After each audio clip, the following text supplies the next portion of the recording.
Nora Bennett pressed the cold spoon against her cheekbone before her shift started. The metal did little to reduce the swelling, but she had learned to work with what she had: foundation, concealer, powder, layer after layer until the purple bruise became nothing more than a shadow beneath her skin. She studied her reflection in the staff bathroom of Riverside Cafe, practicing her smile until it looked natural enough to fool customers. 6 months ago, she would never have imagined herself here.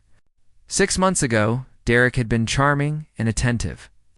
6 months ago, she believed love meant someone wanting to spend every moment with you. Now she understood that love should never leave marks. The morning rush started promptly at 7. Nora tied her apron and stepped into the controlled chaos of breakfast service. Orders flew across the counter while the espresso machine hissed and gurgled. She moved through her routine automatically, taking orders and delivering plates with practiced efficiency. Her body knew the steps even when her mind wandered to darker places. A regular customer, Owen Grant, arrived at 8:30, as he did every Tuesday and Thursday. Nora had served him dozens of times over the past year. He always ordered the same thing: black coffee, scrambled eggs, whole wheat toast. He always sat at table 7 by the window. He always left a generous tip and a quiet thank you. Today felt different. Nora approached his table with the coffee pot, her sleeve carefully tugged down over her wrist. But as she poured, the fabric rode up just enough. One's gaze flickered to the dark fingerprint bruises circling her arm like a bracelet.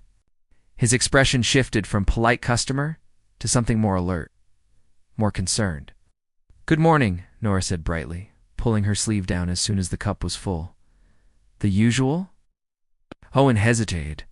His eyes searched her face with an intensity that made her uncomfortable. "Yes, please."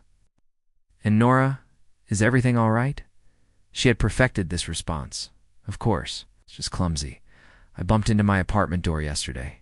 The lie tasted bitter on her tongue, but it was easier than the truth. It's easier than explaining how Derek's hands had grabbed her when she said she wanted to visit her sister in Seattle.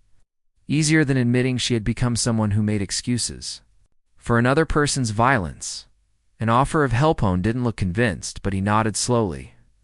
"I see. Well, if you ever need anything, I mean that. My foundation works with people in difficult situations." Nora felt her defenses rising. She didn't need charity from a wealthy businessman who probably couldn't understand what it meant to feel trapped. "I appreciate the concern, but I'm fine, really." She turned to leave, but Owen spoke again. "My sister used to say the same thing, that she was fine, that she was just clumsy, till one day she wasn't fine anymore." The words stopped Nora cold. She looked back at Owen, really looked at him for the first time. Beneath his expensive suit and confident demeanor, she saw grief etched into the lines around his eyes. This wasn't pity or superiority. This was someone who understood loss. "I'm sorry about your sister," Nora said quietly. "So am I," Owen replied. "Which is why I notice these things now. Why I can't just ignore them." The truth begins to surface. Nora's shift ended at 2. She changed out of her uniform in the staff room, her hands shaking as she buttoned her jacket. Derek would be waiting at her apartment. He always was on days when he didn't work. He tracked her location through her phone, called if she was even 5 minutes late. The control had started small and grown until it consumed everything. When she stepped outside, Owen was standing near the cafe entrance. Nora's heart jumped with alarm. Had he been waiting for her? "I know this seems strange," Owen said immediately, holding up his hands.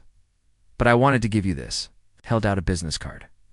"This is the direct line for Safe Harbor, a shelter my foundation supports. They have resources, counseling, legal help. No questions asked, no judgment." Nora stared at the card but didn't take it. "You don't understand. I can't just leave. Derek, he's not always like this. Sometimes he's wonderful, and I have nowhere else to go. My family is across the country. My friends, well, Derek doesn't like me seeing them much. That's how it works," Owen said gently. "Isolation first, then control, then violence. It escalates. It always escalates." "I'm handling it," Nora insisted, though even she heard the weakness in her voice. "I've been taking self-defense classes. These bruises, some of them are from training. I'm learning to protect myself. Owen's expression softened. That's brave, truly. But self-defense classes are preparation for getting out, not for staying in. You deserve better than having to defend yourself in your own home. A seed is planted. Nora finally took the card, tucking it quickly into her purse. Thank you, but I need to go now. Derek will wonder where I am. As she hurried toward the bus stop, Owen's words echoed in her mind. His sister, the shelter. The acknowledgement that what was happening to her had a name and a pattern. Months. She had told herself this was normal relationship conflict. What? That couples fought. That she was too sensitive, too demanding, too much trouble. Just as Derek always said, but deep down beneath the fear and the excuses, a small voice was growing louder. This wasn't love. Love didn't leave bruises. Love didn't isolate and control. Love didn't make her afraid to come home that evening. After Derek questioned her about being 3 minutes late and she assured him nothing was wrong, Nora lay awake in bed. The business card was hidden in her pillowcase. She touched it occasionally, feeling its sharp corners against her fingertips. It represented possibility, represented escape. She wasn't ready yet, but maybe soon.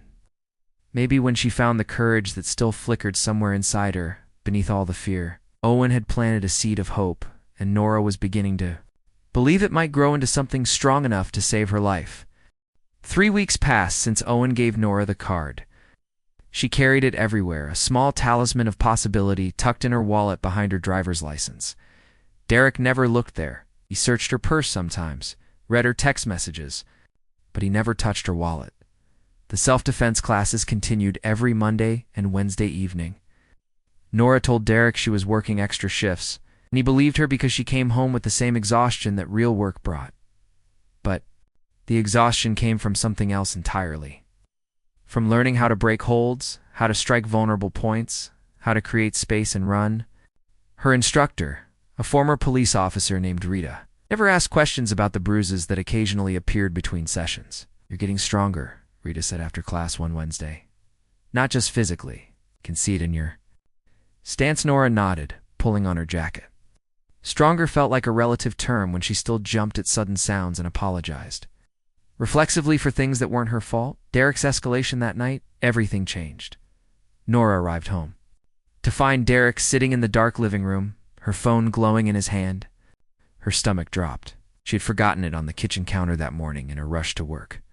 Who is Owen? Derek's voice was quiet, controlled. The dangerous kind of quiet. A customer from the cafe, Nora said carefully, setting down her bag. He comes in regularly. A customer who texts you about safety resources and asks how you're doing. Derek stood, phone still in hand. What have you been telling people, Nora? Nothing. I haven't told anyone anything because there's nothing to tell. The slap came fast. Nora's training kicked in automatically. She blocked with her forearm, redirecting. The force. The surprise on Derek's face would have been satisfying if she weren't so terrified. He had never expected her to defend herself. You've been learning to fight me, Derek said, his voice rising. Planning to leave? After everything I've done for you. After everything you've done to me? Nora corrected, backing toward the door. Her keys were still in her hand from entering. I'm leaving, Derek. Tonight. He moved to block her path. You're not going anywhere. The escape, what happened next, blurred in Nora's memory afterward. Derek grabbed her arm. She used Rita's techniques. Breaking his grip and creating distance, he came at her again. She struck his knee, not hard enough to injure, but enough to make him stumble. Then she was running, out the apartment door, down the stairs, into the parking lot. Her car was blocked by Derek's truck. She ran instead toward the street, toward the lights of the convenience store 3 blocks away. Her phone was still inside with Derek, but she remembered Owen's number from his business card. She had stared at it enough times that the digits were burned into her memory. The convenience store clerk let her use the phone behind the counter. Her hands shook so badly, she misdialed twice before getting it right. Owen Grant. It's Nora, from the cafe. No need help. Safe Harbor. 40 minutes later, Nora sat in the intake office of Safe Harbor with a blanket around her shoulders and a cup of tea going cold in her hands. Owen had arrived within 20 minutes of her call, bringing a crisis counselor named Patricia, who seemed to know exactly what to say and when to say nothing at all. "You're safe here," Patricia assured her.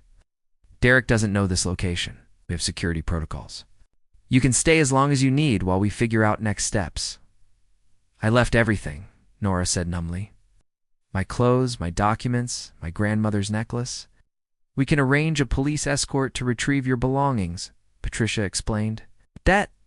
Right now, we focus on your safety and getting you stable." Owen sat quietly in the corner, not interfering but present. When Patricia stepped out to make arrangements, he moved to the chair beside Nora. "Thank you for calling me," he said simply. "Didn't know who else to contact? My family, they don't know about Derek, about any of this. I was too ashamed to tell them. Shame belongs to the person who hurts, not the person who gets hurt," Owen said. My sister used to say she was ashamed too. That if people knew, they would think she was weak or stupid for staying. But leaving takes more courage than most people will ever need to find. Building a plan the next morning, Nora met with Patricia and a lawyer named James, who volunteered with Safe Harbor. They discussed restraining orders, protective orders, police reports. The legal terminology washed over her, but she signed where they indicated and answered questions as clearly as she could manage. "Derek will be served with the restraining order today," James explained. "He cannot contact you, come near you, or attempt to find you. If he violates the order, he can be arrested." "He won't care about a piece of paper," Nora said. "Which is why we take additional precautions," James replied. "The shelter location is confidential. We can help you change your phone number, adjust your work schedule, provide transportation to and from the cafe if you choose to keep working there." Nora hadn't considered that she might need to leave her job. The cafe was the one stable thing in her life, the one place where she felt capable and competent. "I want to keep working. I need the routine, the normalcy." Patricia nodded approvingly. "That's healthy. We'll coordinate with your manager about safety protocols. Therapy begins safe. Harbor provided counseling services, and Nora started meeting with a therapist named Dr. Helen twice a week. The sessions were difficult. Helen asked her to examine patterns she had ignored, to name abuse she had minimized, to acknowledge that Derek's behavior was never her fault. "You mentioned earlier that sometimes Derek was wonderful," Helen said during their third session. "Can you tell me more about that? In the beginning, he was so attentive. He wanted to spend all his time with me. He said I was the only person who understood him. He bought me gifts, planned surprises. He made me feel special. And when did that change?" Nora thought back. "After I moved in with him. Maybe a month later. I started getting jealous when I talked about my friends. Said they were bad influences. Then he didn't like me working late shifts that he needed to know where I was all the time. Between the bad times, he would be sweet again, apologetic. Promise it would never happen again. The cycle of abuse," Helen said gently. "Tension building, explosion, reconciliation. It's a pattern designed to keep you hopeful that things will improve while gradually eroding your sense of reality." Hearing it named, hearing it described as a known pattern rather than her unique failure, shifted something inside Nora. She wasn't crazy. She wasn't overreacting. This had a name and a structure, and countless other people had survived it. Owens.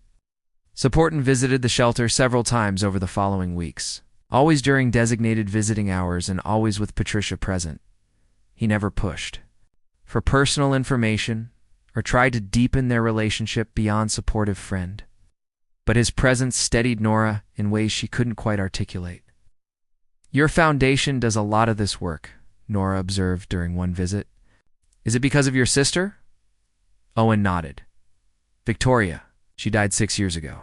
Her partner claimed it was an accident, that she fell down the stairs, but her friends told a different story. By the time anyone intervened, it was too late. So sorry. I started the foundation because I couldn't save her, but maybe I can help save others. Maybe her death can mean something beyond just loss." Nora understood that impulse. The desire to transform pain into purpose. Want to do something like that eventually. Help other women who feel as trapped as I did. "You will," Owen said with certainty.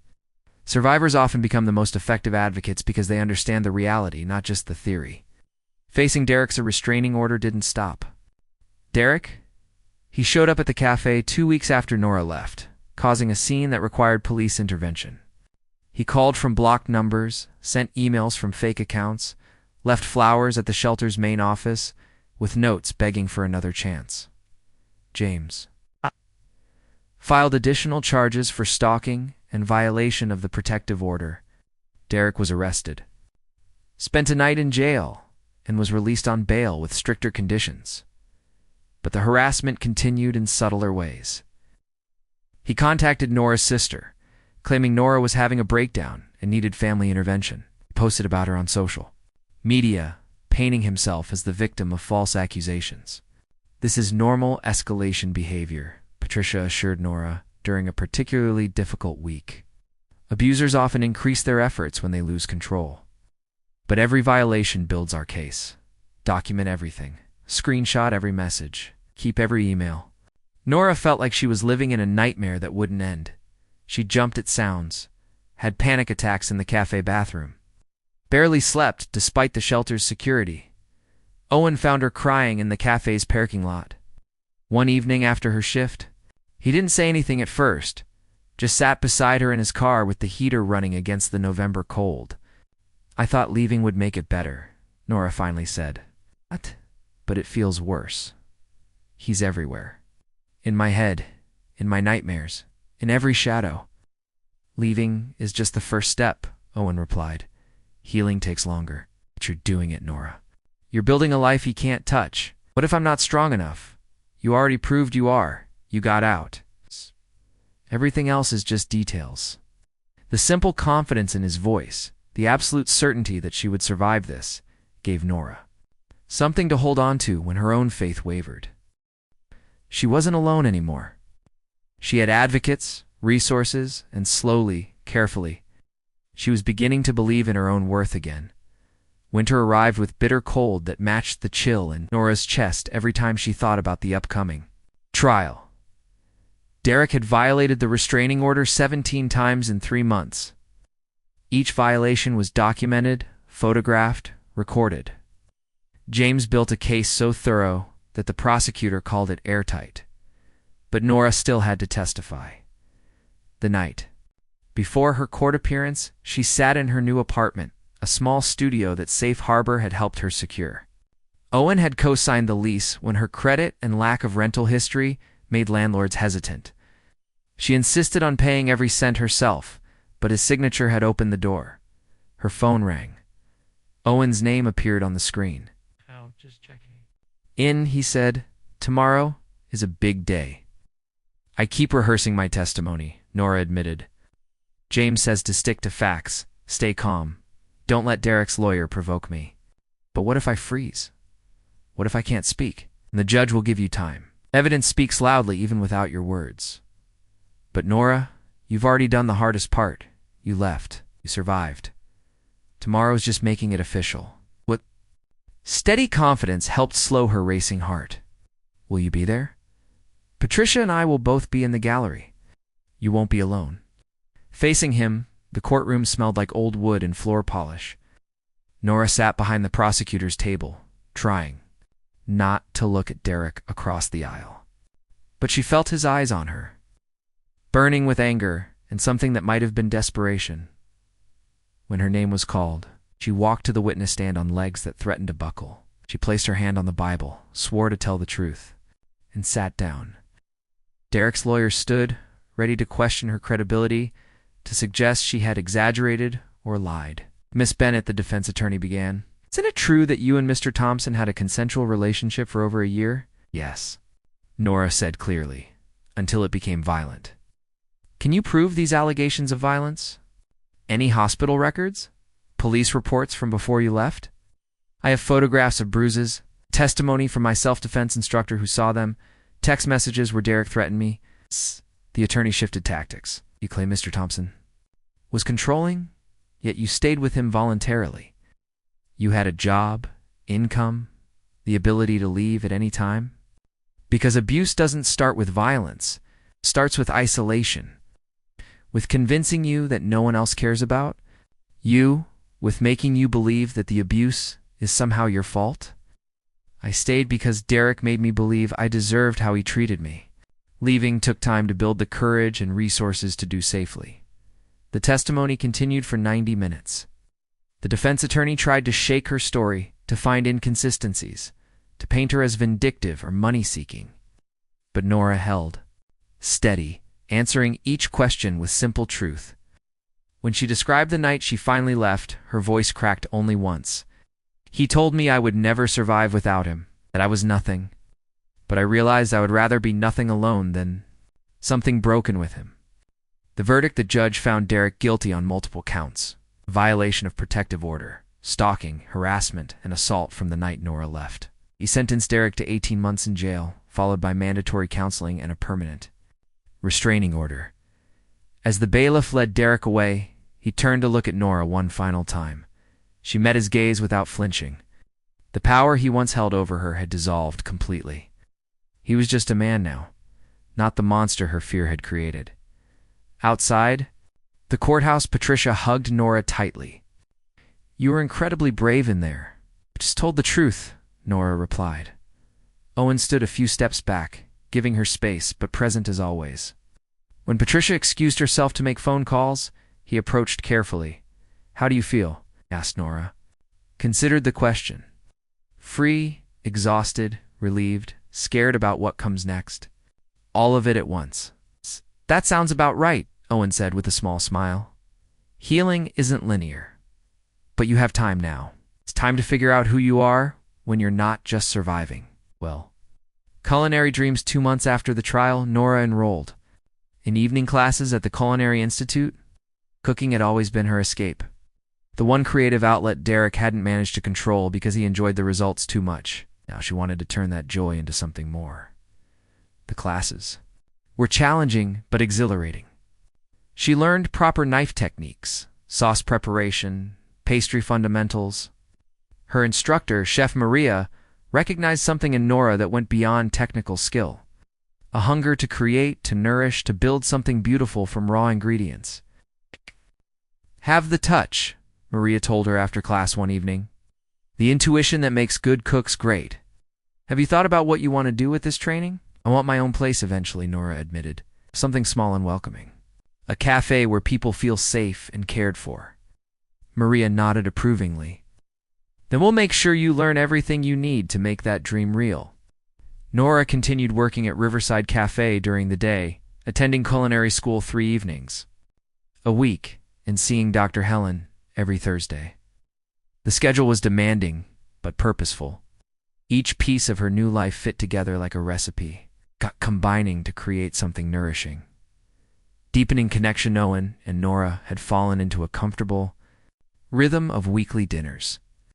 Sometimes they went to restaurants where Owen insisted on paying despite Nora's protests. Other times she cooked for him in her small apartment, testing new recipes and techniques. One Saturday evening, after Nora served an ambitious coq au vin, that didn't quite come together. They sat on her small balcony watching the city lights. "I failed that dish spectacularly," Nora laughed. "The sauce separated, and the chicken was overcooked." "It still tasted good to me," Owen replied diplomatically. "You're a terrible liar." But she smiled, comfortable enough now to accept imperfection without shame. They sat in companionable silence. For a moment before Owen spoke again. "Nora, I need to tell you something. These dinners, spending time with you, it's become the best part of my week. And I think it's become more than friendship, at least for me." Nora's heart jumped. She had felt the shift too, the way her pulse quickened when he texted, the way she found herself thinking about him during quiet moments. But the thought of romance terrified her after everything with Derek. Double quotes, "Owen, I care about you so much. I don't know if I'm ready for anything beyond what we have." The thought of being vulnerable with someone again, of trusting someone with that much power over my happiness, it scares me. "I understand," Owen said immediately, "and I don't want to pressure you or rush anything. I just needed you to know how I feel. Whatever timeline works for you, works for me." Even if that timeline is never, I value your friendship too much to lose it. His patience, his willingness to let her set the pace without making her feel guilty, or demanding more than she could give, touched something deep inside Nora. This was what healthy looked like. This was what respect felt like. "Can I think about it?" she asked. "Take all the time you need." Opening day spring brought new growth everywhere, including in Nora's carefully rebuilt life. 8 months after the trial, she stood in front of a small storefront in a neighborhood known for independent businesses. The space had been a bakery once, decades ago. Now it sat empty, waiting for someone with vision and courage. Owen stood beside her, hands in his pockets. "What do you think?" "I think it's perfect," Nora breathed. "But the rent is more than I can afford, even with my savings and the small business loan I applied for." "What if you had a business partner?" Owen asked carefully. "Someone who could invest capital in exchange for a minority stake. You would own controlling interest, make all decisions about operations and menu. I would just be a silent partner helping with startup costs." Nora turned to face him. "You want to invest in my cafe?" "I want to invest in you," Owen corrected. "Your dream, your talent, your vision. Not because I feel obligated or guilty about anything that happened with Derek, but because I believe in what you're building, and I want to be part of it, if you'll let me." The offer terrified and thrilled her in equal measure. Accepting meant trusting him with her dream, allowing him deeper into her life. But it also meant making the cafe real, turning imagination into reality. "I'll need a lawyer to draw up proper partnership agreements," Nora said slowly. "Everything documented and official." "Absolutely," Owen agreed. "We'll do this right." 3 months later, Nora's nest opened its doors. The cafe had exposed brick walls painted warm cream, mismatched vintage furniture, and a menu featuring comfort food made with care. Fresh pastries filled the display case each morning. The coffee was excellent. But more than the food or decor, the space radiated safety and welcome. Nora hired 2 staff members, both women rebuilding their lives after trauma. She partnered with Safe Harbor to provide employment opportunities and hosted monthly support group meetings in the private back room after hours. On opening day, Owen arrived with an enormous bouquet of sunflowers. "Congratulations," he said. Simply, Nora looked around at the full tables, the happy customers, the dreams she had built with her own hands and vision. Then she looked at Owen, who had supported without smothering, helped without taking over, believed in her when she barely believed in herself. "Thank you," she said, "for everything. For seeing me when I was invisible. For waiting while I found myself again." "Thank you for letting me be part of your journey," Owen replied. A new chapter that evening. After the last customer left and her staff had gone home, Nora and Owen sat at a corner table sharing a piece of the chocolate cake that had sold out twice during the day. "I've been thinking about what you said months ago," Nora began, "about your feelings, about wanting more than friendship." Owen set down his fork, giving her his full attention. "I'm ready now," Nora continued. "Not because I feel obligated or because you invested in the cafe, but because somewhere along the way, you became essential to my happiness. You make me want to be brave. You make me believe in good things again." "Are you sure?" Owen asked gently. "There's no rush. I meant what I said about being patient." "I'm sure," Nora said, reaching across the table to take his hand. "You showed me what healthy love looks like, how it supports instead of controlling, how it builds up instead of breaking down. I want to explore that with you if you're still interested." Owen smiled, the kind of smile that transformed his entire face. "I'm very interested." Their first kiss happened in that corner booth, surrounded by the smell of coffee and chocolate. In the cafe that represented everything Nora had survived and built and become, it was tender and careful and full of promise. The road ahead wouldn't be perfectly smooth. Nora still had moments of panic and doubt. She still saw Dr. Helen regularly. She still sometimes woke from nightmares about Derek. But now she had tools to manage the fear. People who supported her recovery, and a future she was building on her own terms. Owen never tried to rescue or fix her. He simply walked beside her. As she rescued herself, and in the end, that made all the difference. Nora's nest became more than a cafe. It became a community space where people felt seen and valued, where survivors found employment and hope, where the smell of fresh bread and good coffee created moments of simple joy. Nora had learned that survival wasn't just about escaping danger. It was about building a life worth living afterward, about transforming pain into purpose, about believing that one person's courage could ripple outward, creating safety for others who needed it. She had hidden her bruises once, believing they were shameful secrets. Now she understood they were part of her story, but they didn't define her. What defined her was what she chose to do next, and she chose to live fully, love carefully, and create beauty wherever she could. The millionaire who sat at her table that first day hadn't saved her, but he had seen her when she felt invisible. And sometimes being seen is the first step toward saving yourself.